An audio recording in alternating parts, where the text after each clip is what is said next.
राष्ट्रपति Donald Trump की Hamas को जो सीधी धमकी आई है, सबसे पहले उसकी बात। शनिवार तक बंधकों की रिहाई करे हमास, रिहाई नहीं हुई तो भीषण जंग होगी, ये कह दिया है डोनाल्ड ट्रंप ने।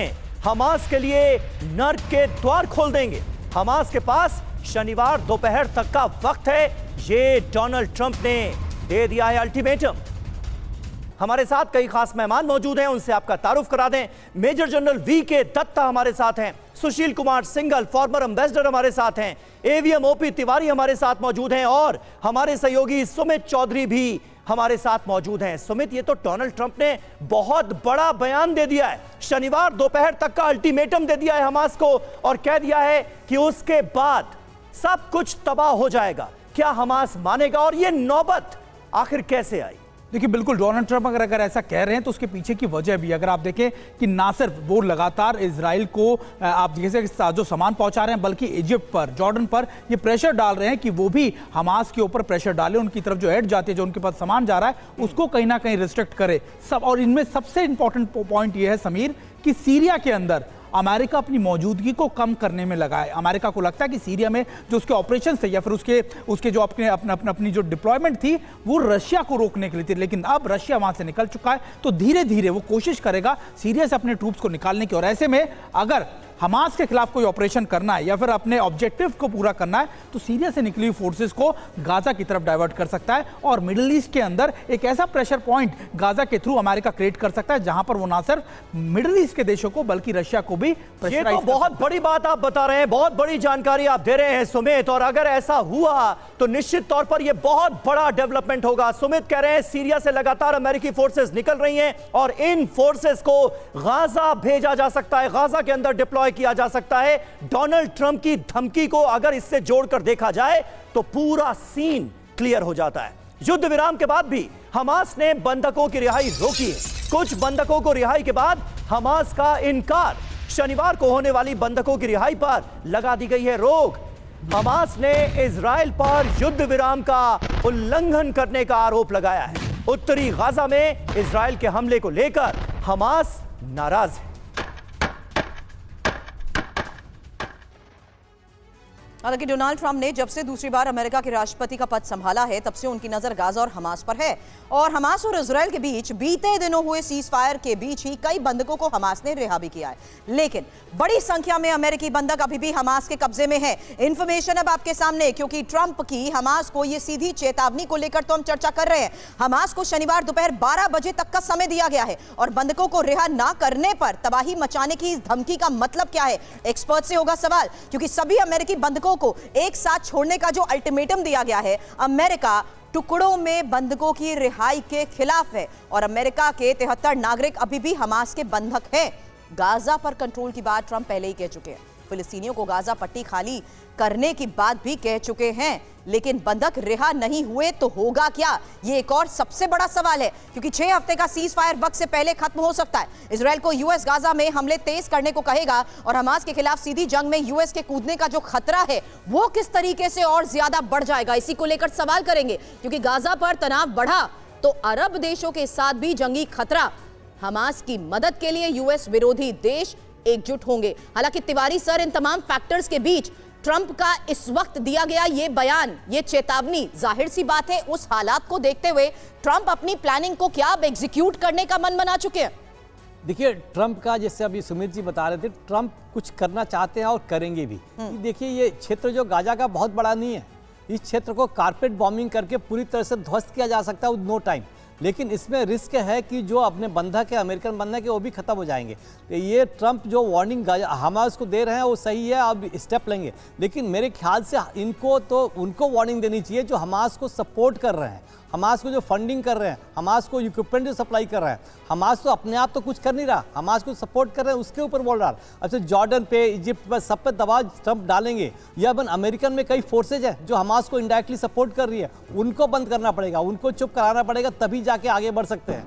हमास को डर तो है क्योंकि हमास की तो लीडरशिप खत्म हो चुकी है, उसकी 95% इक्विपमेंट्स, सारे हथियार जीते थे सब खत्म हो चुके हैं, उनके पास कुछ है नहीं। लेकिन कोई अलग फोर्स है जो उनको कोशिश कर रही है कि आप इस तरीके से अपना कुछ टर्म डिक्टेट करो और ट्रंप को थोड़ा पीछे करने की कोशिश करो। लेकिन वास्तव में बाद में जब ये होगा तो ये पॉसिबिलिटी रूल आउट नहीं की जा सकती कि यहाँ कॉर्पोरेट बॉम्बिंग करके हमास को खत्म कर दिया जा सकता है। ये 40 किलोमीटर बाई 3 और 4 5 किलोमीटर कोई बहुत बड़ा एरिया नहीं है। लेकिन इसकी सेफ्टी, इनके जो बंधक है अमेरिकन, उनकी सेफ्टी की वजह से ठीक है। आप ये कह रहे हैं कि साथ साथ समीर उन फिलिस्तीनियों का क्या, क्योंकि 20 लाख से ज्यादा संख्या तो फिलिस्तीनियों की भी है। बिल्कुल बिल्कुल, और कहीं ना कहीं वो एक मानवीय पहलू भी जुड़ा हुआ है। दत्ता सर, मुझे ये बताइए कि हमास ये कह रहा है कि देखिए इजराइल ने सीज फायर वायलेशन किया, इसलिए बंधकों को हम अभी आगे रिहा नहीं कर सकते, फिलहाल इस पूरे प्रोसेस को पॉज कर दिया गया है, और ऐसे में ट्रंप की धमकी के मायने क्या हैं। लेकिन उससे पहले एक और अपडेट अपने दर्शकों को दे दें। जंग के हालात के बीच इजरायली पीएम नेतन्याहू ने भी बैठक की है। आज डिफेंस अधिकारियों के साथ उनकी मीटिंग है, विदेश मंत्री भी बैठक में शामिल होंगे। बड़ा फैसला ले सकते हैं बेंजामिन नेतन्याहू। और दत्ता जी हमारे साथ मौजूद हैं। दत्ता जी, क्या लगता है कि ये डोनाल्ड ट्रंप की तरफ से एक प्रेशर टैक्टिक्स के तौर पर देखा जाए इस धमकी को, इस अल्टीमेटम को, या फिर वाकई वो मजबूत इरादों के साथ आगे भी बढ़ सकते हैं, जैसा सुमित ने जिक्र किया कि सीरिया से अमेरिकन फोर्सेस को गाजा डिप्लॉय किया जा सकता है? देखिए, जो भी डिसीजन ट्रंप साहब ले रहे हैं, या उन्होंने लिया है अपना ओथ सेरेमनी से पहले, 2 दिन पहले उन्होंने ये जंग बंदी का ऐलान करवाया था, जो इजराइल मान गया, और ये हमास और इजराइल के बीच में ये जंग बंदी हुई। उसके तहत हर एक इजरायली होस्टेज के बदले 10 पैलेस्टीनियन जो इजराइल की जेलों में थे उनको छोड़ा जाना था। तकरीबन 1900 के करीब पैलेस्टीनियन प्रिजनर जो इजराइल के अंदर हैं वो इस डील के अंदर छूटते। एक्सचेंज किसके साथ? जो 73 हॉस्टेजेस इजराइल के अभी हमास के पास थे। अभी जो पहला फेज़ का रिलीज़ हुआ और बहुत सारे जो पैलेस्टीनियन प्रिजनर थे उनको छोड़ा गया, लेकिन अभी हमास ने इल्ज़ाम लगाया है कि इजराइल जो एड नहीं आने दे रहा है गाज़ा के अंदर, और वहाँ पे लोगों को खाने पीने का सामान, तंबू वगैरह नहीं मिल रहे हैं, और नॉर्थ गाज़ा में इजराइल ने एक अटैक करके वहाँ पे चंद एक लोगों को मारा है, तो वह भी इसके ऊपर इल्ज़ाम लगा रहा है सीज़ फायर वायलेशन का। अभी ये पूरी जंग के अंदर 48,250 के करीब सिविलियन मारे जा चुके हैं, 1,11,000 लोग जख्मी हो चुके हैं। ये जो तकरीबन 1.5 साल की जंग अभी तक चल रही थी गाज़ा के अंदर, इसके अंदर इजराइल के अगेंस्ट ईरान, हुती, हिजबुल्ला, इधर सीरिया के माध्यम से ये चारों तरफ से प्रेशर आ रहा था इजराइल के ऊपर। अभी अगर ये दोबारा सीज फायर टूटता है तो ईरान क्या करेगा? क्या हुती दोबारा एक्टिव हो जाएंगे? क्या इजराइल के ऊपर दोबारा मिसाइल अटैक चालू होंगे? उस हालत में अमेरिका इजराइल के साथ में मिलके ईरान का क्या करेगा, हुती का क्या करेगा और हमास का क्या करेगा? ये एक बहुत बड़ा सोचने का मुद्दा है। बहुत इंपॉर्टेंट फैक्टर्स हैं सर। सिंघल सर, अब इसी प्लानिंग को एग्जीक्यूट करने की हम बात कर रहे हैं, लेकिन सऊदी अरब और इजराइल जिस तरीके से ऐतिहासिक संबंधों के तहत आगे बढ़ने की कोशिश कर रहे थे, क्या उस पर असर नहीं होगा? एक सवाल उस लिहाज से भी मैं आपसे करती हूँ जहां फिलिस्तीनियों की भी बात करना बहुत ज्यादा जरूरी है, क्योंकि 20 लाख से ज्यादा संख्या तो इनकी है। अगर ये कहते हैं कि हम गाजा पर कब्जा करेंगे, उसका पुनर्निर्माण करेंगे, तो अगर बिजनेस पॉइंट ऑफ व्यू से ट्रंप ये फैसला लेते हैं, मिडिल ईस्ट के हालात को देखते हुए फैसले का असर क्या होगा? सुरभि जी, बात यह है कि ट्रंप साहब ने जो अनाउंसमेंट की है कि अभी 2-3 इसमें पहलू हैं इसके। एक जो पहला जो आपने कहा कि सऊदी अरबिया और इजिप्ट के जो संबंध हैं उस पर क्या असर पड़ेगा। अभी इन्होंने जो इनिशियल रिएक्शन आई है इनसे वो ये आई है कि इजिप्ट के फॉरेन मिनिस्टर अभी मिले हैं वाशिंगटन में, और उन्होंने कहा है कि अरब कंट्रीज़ जो उनका जो प्रपोजल है ट्रंप साहब का वो उसके अगेंस्ट है। ठीक है। दूसरी तरफ जॉर्डन के किंग अभी जाने वाले हैं मंगलवार को वहाँ, तो उनको क्या उनसे बातचीत होगी, उनको भी प्रेशराइज किया जाएगा।